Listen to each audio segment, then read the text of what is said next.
Hello guys, അതായത് നമ്മുടെ topic എന്ന് പറയുന്നത്, അല്ലെ എനിക്ക് നിങ്ങളോട് പറയാനുള്ള കാര്യം എന്ന് പറയുന്നത് മാരേജ്. അതായത് നമുക്കൊരു കല്യാണം കഴിക്കണോ വേണ്ടേ എന്നുള്ള വലിയ ചോദ്യമാണ്. അതായത് എല്ലാവർക്കും ഒരു ബുദ്ധിമുട്ടുള്ള ചോദ്യമാണ്, അല്ലെങ്കിൽ എല്ലാവരും ഏറ്റവും ലൈഫിൽ ഫേസ് ചെയ്യുന്ന ഒരു ഇഷ്യൂ ആണ്. ഒരു 27 ഔട്ട് ഓഫ് 27 കഴിഞ്ഞ് കഴിഞ്ഞാൽ people are facing such A rejection. ലൈഫിൽ നമ്മളൊരു ഓഫീസിൽ ഒരു ജോലിക്ക് അപ്ലൈ ചെയ്യാൻ പോയി കഴിഞ്ഞാൽ ഇത്ര റിജക്ഷൻ ഇല്ലെന്നാണ് എല്ലാവരും പറയുന്നത്. അതിൻ്റെ സത്യാവസ്ഥ ഇപ്പോൾ നിങ്ങൾ ചിന്തിച്ചിട്ടുണ്ടോ? അതായത് എൻ്റെ ഒപ്പീനിയൻ മാത്രമാണ് പറയാം. എനിക്ക് തോന്നിയിട്ടുള്ളതെന്ന് പറഞ്ഞാൽ ഒരു കല്യാണം അല്ലെ മാരേജ് എന്ന് പറയുന്നത് നെസസറി അല്ല. ഇറ്റ്സ് ബിക്കോസ് ചിലവരൊക്കെ പറയുന്നുണ്ട് അത് ഫാമിലി ബേസ്ഡ് ആണ് ആയിരിക്കാം, അല്ലെ ഫാമിലി വേണമെന്നൊക്കെ. പക്ഷെ അതിൻ്റെ അപ്പുറം നമ്മൾ ചിന്തിച്ച് നോക്കി കഴിഞ്ഞാൽ ഈ മാരേജ് ഇല്ലാതെ നമുക്ക് ജീവിക്കാൻ പറ്റും. അതിപ്പം ലിവിങ് ടുഗദർ ഉണ്ട്, അല്ലെങ്കിൽ കാരണം എൻ്റെ ഒരു കോൺസെപ്റ്റ് ഞാൻ പറഞ്ഞുതരാം. അത് ഞാൻ ചിന്തിക്കുന്ന കാര്യം എന്ന് പറഞ്ഞാൽ ഒരു കല്യാണം കഴിക്കുന്നതിന് മുമ്പ് അറ്റ്ലീസ്റ്റ് ഒരു 1.5 years നിങ്ങൾ ഇഷ്ടപ്പെട്ട പാർട്ട്ണറുടെ കൂടെ ജീവിക്കാൻ വേണ്ടി ശ്രമിക്കണം. അല്ലാതെ ഒരു കാലത്ത് നിങ്ങൾക്ക് അയാളെ മനസ്സിലാക്കാൻ പറ്റൂല. ഞാൻ വല്ല പുരോഗമനം പറയണം, അല്ലെ ആ രീതിയിൽ സംസാരിക്കണമെന്നല്ല. നിങ്ങൾ കുറച്ച് ലോജിക്കലി തിങ്ക് ചെയ്തിട്ട് വേണം നിങ്ങൾ ആ കാര്യങ്ങളിലേക്ക് പോകാൻ. അതായത് നിങ്ങളൊരു ഓൾമോസ്റ്റ് ഒരു 1.5 years നിങ്ങളെ പാർട്ട്ണറോടെ താമസിച്ച് ഉറപ്പ് വരുത്തുമ്പോൾ മാത്രമാണ് അയാൾക്ക് വേറെ എന്തെങ്കിലും പ്രശ്നങ്ങളുണ്ടോ, അല്ലെങ്കിൽ ദേഷ്യപ്പെടുവോ, അല്ലെങ്കിൽ അവന് എന്തൊക്കെ ഇഷ്ടങ്ങളാണോ, അവന് ഇഷ്ടമില്ലാത്ത എന്തൊക്കെയാണ്, അവൻ നാളെ ടോക്സിക് ആവുമോ, അല്ലെങ്കിൽ എന്നെ ഉപദ്രവിക്കുമോ, ഇങ്ങനെയുള്ള കുറേ കാര്യങ്ങൾ നിങ്ങൾക്ക് ഉത്തരം കിട്ടണം. അങ്ങനെയാണ്. അല്ലാതെ നിങ്ങൾ ഇന്ന് കണ്ട നാളെ ഇവിടെ തന്നെ 5 ദിവസം കഴിഞ്ഞിട്ട് കല്യാണവും പരിപാടിയൊക്കെ സെറ്റ് ചെയ്തിട്ട് അന്നെല്ലാം കഴിഞ്ഞിട്ട് പിറ്റേ ദിവസമായിരിക്കും അവൻ്റെ പരിപാടി, അവൻ്റെ ശരിക്കുള്ള സ്വഭാവം വെളി വരുന്നത്. അവൻ ടോക്സിക് ആയിരിക്കും, ചിലപ്പോൾ ഇഷ്ടപ്പെടില്ല, ആഹാരം ഇഷ്ടപ്പെടില്ല, ദേഷ്യം വരും, അടിക്കും പിടിയും, കുറേ പ്രശ്നങ്ങളുണ്ടാവും. അപ്പം എപ്പോഴും നിങ്ങളൊരു കല്യാണം കഴിക്കുക അല്ലെങ്കിൽ മാരേജിനെ കുറിച്ച് ചിന്തിക്കുമ്പോൾ ആദ്യം ചിന്തിക്കുന്നത് വെച്ചാൽ അയാളെക്കുറിച്ച് മനസ്സിലാക്കണം. അല്ലെങ്കിൽ നമ്മളിന്ന് ന്യൂസ് ചാനൽസ്, മീഡിയസിൽ, അല്ലെങ്കിൽ ഈവൻ നമ്മുടെ കണ്ണിൻ്റെ മുമ്പിൽ കാണുന്ന കുറേ കാര്യങ്ങളുണ്ട്. അതായത് ഒരു പെൺകുട്ടിനെ ചുമ്മാ എടുത്ത് അടിക്കുക, അല്ലെങ്കിൽ അവൾ പോയി തൂങ്ങി മരിക്കുക, ഡിവോഴ്സ് ചെയ്യുക. എന്തിനാണ്? കാരണം അവരെ നമുക്ക് കുറ്റം പറയാൻ പറ്റില്ല. കാരണം അവരുടെ അച്ഛനും അമ്മയും ആദ്യം പറയാൻ എന്താണ്, നീ ഒരാളെ കണ്ടുപിടിക്കുക, നീ കല്യാണം കഴിക്കുക. ഇനി ഇതിലും എക്സെപ്ഷൻസ് ഉണ്ട്. ഞാൻ പറഞ്ഞ അങ്ങനെ ജീവിച്ച് ലൈഫിൻ്റെ കുതിര മാത്രം പോയ ആൾക്കാരൊന്നും നല്ല രീതിയിൽ ജീവിക്കുന്ന ആൾക്കാരില്ല. പക്ഷെ എങ്കിലും റേഷ്യോ കുറവാണ്. മറ്റുള്ള അപേക്ഷിച്ച് കളഞ്ഞിട്ട് പോകണമെന്ന് ഡിവോഴ്സ് അങ്ങനെ വെച്ച് നോക്കുമ്പോൾ കുറേ പ്രശ്നങ്ങളൊക്കെ മാറിക്കിട്ടും. അത് നിങ്ങൾ ചിന്തിച്ച് നോക്കുക. ഞാൻ ഈ പറയുന്ന കാര്യങ്ങൾ ലൈഫിൽ നിന്ന് ഇംപ്ലിമെൻറ്റ് ചെയ്യാൻ ശ്രമിക്കുക. അപ്പം എനിക്ക് പേഴ്സണലി ഒരു കാര്യം പറയണമെങ്കിൽ ഞാനത് എക്സ്പീരിയൻസ് ചെയ്തിട്ടുണ്ടായിരിക്കണം, ഇല്ലേ? അപ്പം നമ്മളെ എക്സ്പീരിയൻസ് ചെയ്യാൻ നമുക്കൊരു കാര്യം പറയാൻ പറ്റില്ല.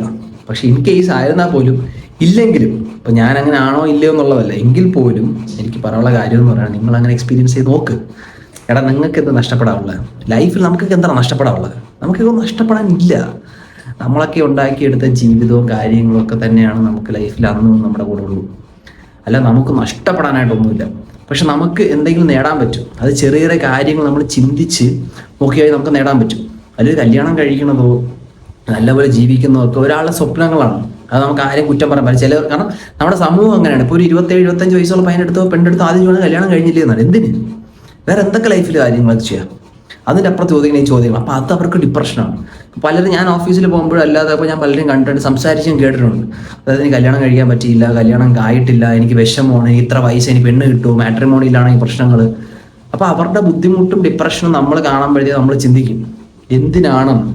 ഇൻ കേസ് ഇപ്പം ഒരാൾക്ക് കല്യാണം കഴിക്കാൻ പറ്റിയില്ലെങ്കിൽ ജീവിക്കാനുള്ള പരിപാടിയൊക്കെ ഉണ്ട്. അതായത് അത് മാത്രമല്ല ലൈഫിൽ അൾട്ടിമേറ്റ് നമ്മൾ മനസ്സിലാക്കണം. കാരണം അതൊരു ഒബ്സസ്ഡ് ആയിട്ടുള്ള ആൾക്കാരുടെ ഒബ്സഷൻ എന്ന് വെച്ച് കഴിഞ്ഞാൽ എനിക്ക് കല്യാണം കഴിച്ചില്ലെങ്കിൽ പിന്നെ പെണ്ണ് കിട്ടിയില്ലെങ്കിൽ ലൈഫില്ല എന്നുള്ളതാണ്. പക്ഷെ ഞാൻ ചിന്തിക്കുമ്പോൾ എത്ര പേർ ചിന്തിക്കുമെന്ന് എനിക്ക് വല്ല ഉറപ്പൊന്നുമില്ല. അപ്പം എനിക്ക് വല്ല മാറ്റങ്ങൾ ഉണ്ടാക്കാൻ പറ്റിയില്ല. പക്ഷെ എനിക്ക് നിങ്ങളടുത്ത് പറയാൻ പറ്റും. എൻ്റെ വീഡിയോ കാണുന്ന ഒരാൾക്കെങ്കിലും മനസ്സിലാവും, ആ ശരി അങ്ങനെയാണ്.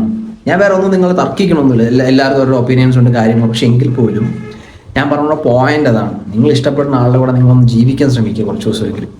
എന്നിട്ട് ഇപ്പോൾ ഈ അറേഞ്ച്ഡ് മാരേജ് ആണെങ്കിൽ പോലും അതിൽ മുമ്പോട്ട് പോകുന്ന ആൾക്കാർ കുറവാണ്. കാരണം കുറച്ച് കഴിയുമ്പോഴത്തേക്കും എല്ലാവർക്കും ഒരു മടുപ്പ് ഫീൽ ചെയ്യുന്നുണ്ട്.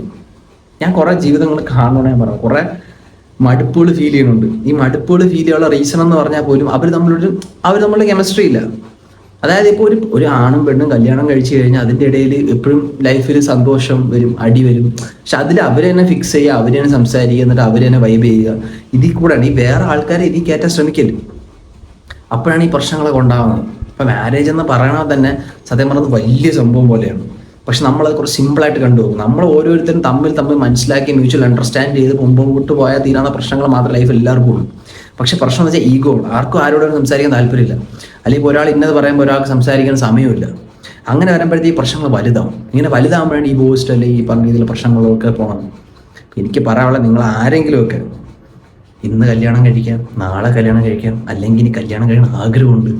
അതിന് അല്ലാത്ത വേണ്ടെന്ന് വിചാരിക്കുന്നവർക്ക് പോലും ഞാൻ പറഞ്ഞ കാര്യം എന്ന് വെച്ച് കഴിഞ്ഞാൽ ഇതൊന്നും വലുതല്ല ലൈഫിൽ. പക്ഷേ ഇൻ കേസ് ആണെങ്കിൽ പോലും നിങ്ങൾ ചിന്തിക്കുന്നുണ്ടെങ്കിൽ യു ഷുഡ് ബി ഈ പറഞ്ഞ എന്തെങ്കിലുമൊക്കെ ഞാൻ പറഞ്ഞ കാര്യങ്ങൾ നിങ്ങൾക്ക് ഇംപ്ലിമെൻറ്റ് ചെയ്യാൻ പറ്റണമെങ്കിൽ നിങ്ങൾ ചെയ്തു പോകണം. കാരണം എവിടെയെങ്കിലുമൊക്കെ നിങ്ങൾക്ക് ഉപകാരപ്പെടും.